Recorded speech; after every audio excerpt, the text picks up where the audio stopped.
So the Tigers, to everyone's surprise, swept the Astros. And I don't know if I should say to everyone's surprise, Brig. I mean, obviously to mine. Yeah, it was my I had the surprise. Astros in 3. Yeah, I originally had the Astros in 3 as well, but it definitely didn't go that way. Right. Because my thing was like, game 2 sounds like they're going with a bullpen day. You kind of just flush that day, right? Yeah, you'd think. Unless you're the Tigers. Right. Because they In were which like, case, we're going to do skoo ball, and then we're going to play chaos pitching between now and then, like whatever else happens.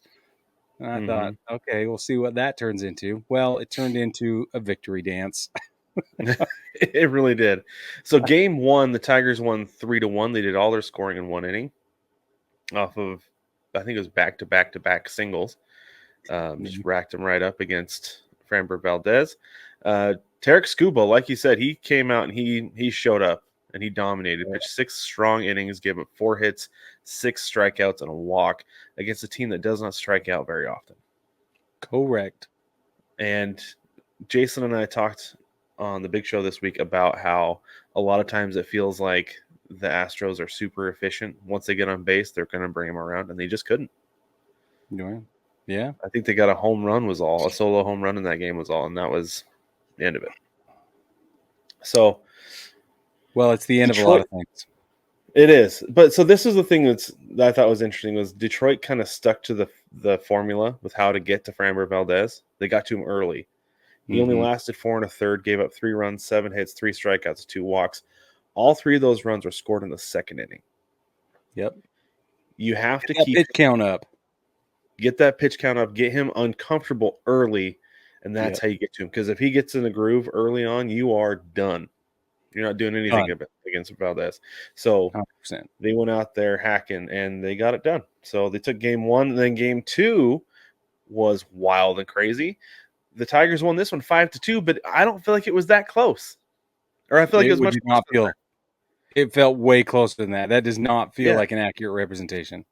No. So the Tigers scored 4 runs in the 8th inning to overcome a 2-1 deficit.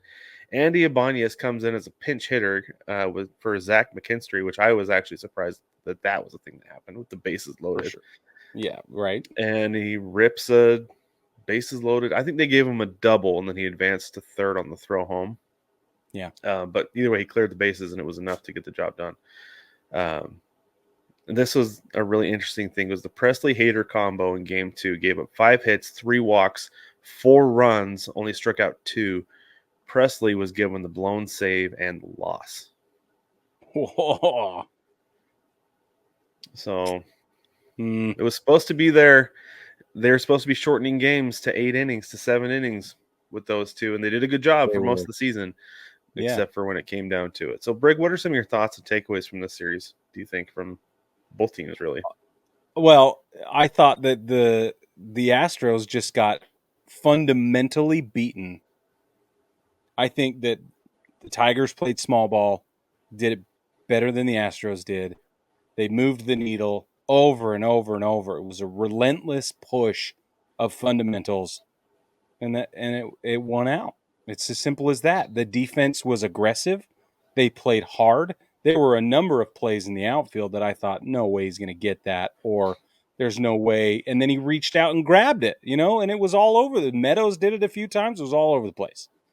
I thought this is a team that is taking nothing for granted, that knows how lucky they are to be there, that is honestly maybe, I don't want to say stupid, but like it almost feels like they don't have a clue what Blissfully they've gotten ignorant. themselves into. Yeah.